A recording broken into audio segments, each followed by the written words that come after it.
Ay nasa sinapupunan natin inyong mga ina. Kayo ay pinaglanan ng aking Ama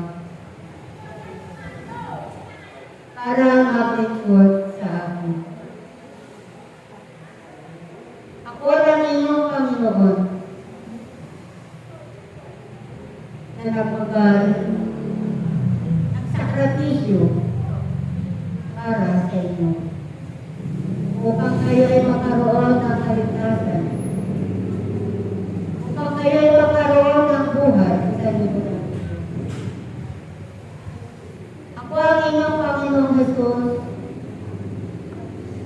na nagbigay sa inyo ng pagkakataon na kayo ay makapaglingkod sa aking Ama na siya ninyong tinatawag araw-araw. Kaya aking mga anak, naway patuloy kayong sumunod sa kalooban ng aking Ama. Naway patuloy kayong sumunod sa kanyang mga tagubilin at sa lahat ng kanyang mga ipinabuutos. Sapagkat ito ay para sa inyong ikabubuti at para sa inyong mga mahal sa buhay at sa lahat ng inyong mga salin-lahi. Narito na kayo, aking mga anak, sa paglilingkod sa aking Ama. Narito na kayo at naranasan niyo na ang mga magagandang bagay, ang mabubuting bagay na kaloob sa inyo ng aking Ama. At dahil dito, ito nawa ang inyong pahalagahan sa inyong mga buhay. Na anuman ang inyong mararanasan sa inyong mga buhay, gaano man ito kabigat, gaano man ito kahirap na inyong nararanasan sa inyong mga buhay, tandaan ninyo, aking mga anak, na hindi kayo iniiwan ng aking Ama. Hindi kayo nililimot ng aking Ama. Pagkos, kayo ay lagi niyang iniisip, kayo ay lagi niyang kinaala-ala, sapagkat mahal na mahal kayo ng aking Ama na kanyang tinawag sa mundong ito. Kaya mapalad kayo, aking mga anak, sapagkat kayo binigyan ng pagkakataon na makapaglingkod sa Diyos na makapangyarihan sa lahat, na siya ninyong tinatawag araw-araw sa inyong mga buhay. Narito na kayo sa pamamahala ng aking Ama. Narito na kayo sa piling ng aking Ama na siyang nag-ahalin sa inyong mga buhay. Naway huwag na kayong tatalito sa aking Ama. Sapagkat sa habang-haba ng panahon na inyong pinaglilingkod sa aking Ama, ang lahat ng iyan ay hindi ililimot ng aking Ama.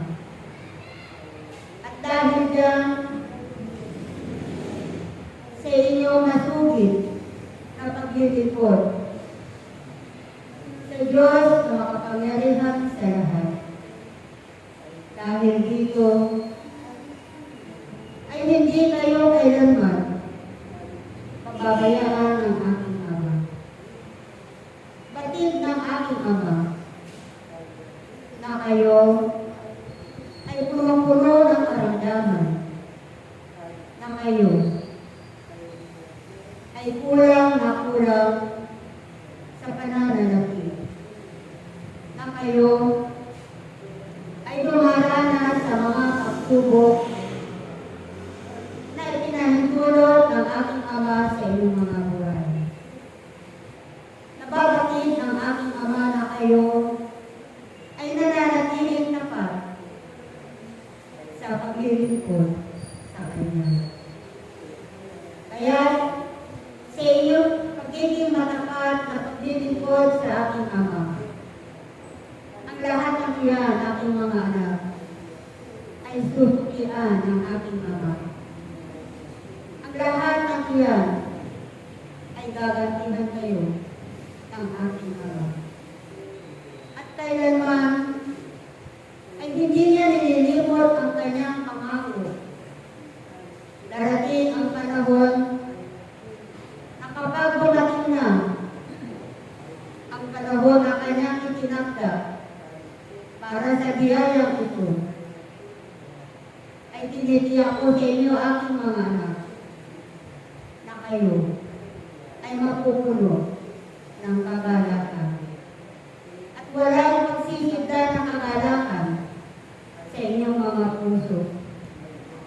Sapagkat ang kagalakan na mag-uumapaw sa inyong kalooban ay ito ang magbibigay sa inyo ng sobra-sobra paglilingkod sa aking Ama ang kapangyarihan sa lahat.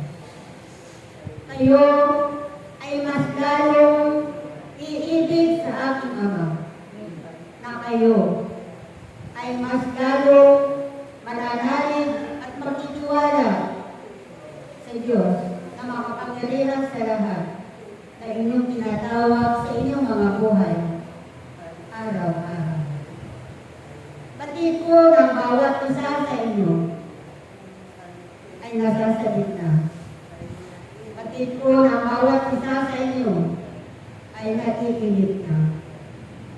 Ngunit ang lahat ng iyan, aking mga anak, ay papawiin ng aking Ama. Sapagkat ang Diyos ay nalalaman niya kung paano kayo nagsasakripisyo, kung paano kayo nagpapakahirap at nagpapagal sa inyong mga buhay upang magampanan ninyo ang inyong mga tungkulin na iniaalok ng aking Ama sa bawat isa sa inyo. Aking mga anak, nang dahil sa inyong pagmamahal sa aking Ama, ay ito na, aking mga anak. Huwag na huwag kayo mawawalan ng pag-asa, aking mga anak, sapagkat ang pangako ng aking Ama ay kanyang tutuparin. Huwag lamang kayong natalimod sa Kanya. Alam ng aking Ama na kayo ay umaasa lagi sa Kanyang pangako. At bagamat nananagalan ang pangako iyan ng aking Ama, ay naririyan na rin ako kayo na naghihintay. Nariyan na rin ako ay kayo na umaasa sa pangako ng aking Ama. At ang lahat ng iyan ng aking mga anak ay batid ng aking Ama na kayo ay hindi nawawalan ng pag-asa. Bagkus, patuloy kayong kumakapit sa inyong Diyos na siyang tumawag at humirang sa bawat isa sa inyo. Aking mga anak, huwag kayong mawawalan ng pag-asa sapagkat ang pangako ng aking Ama ay inyo lang matatanggap sa inyong mga buhay. Pati na aking Ama kung paano kayo nahihirapan sa inyong mga buhay, na ang marami sa inyo ay sobrang nahihirapan sa kanilang mga buhay dahil sa kukulangan ng salapi. Subalit nagsusumikap kayo na kayo ay humayo at magpapala ng inyong mga tungkulin upang may pakita ninyo sa aking Ama na kayo ay isang lingkod na punong-puno ng pag-ibig sa Kanya, na kayo ay sumusunod sa Kanyang kalooban at tinutupad ninyo ang inyong mga tungkulin na Kanyang iniatang sa bawat isa sa inyo. Kaya aking mga anak, manatili kayong tapat sa aking Ama. Manatili kayong naglilingkod sa Kanya, sapagkat wala na kayong ibang aasamang maliban sa aking Ama, makapangyarihan sa lahat. Salamat sa inyo, aking mga anak. Salamat sa inyong pagsisyaga, sa inyong katapatan sa aking Ama, makapangyarihan sa lahat. Manatili kayong tapat sa aking Ama, aking mga anak.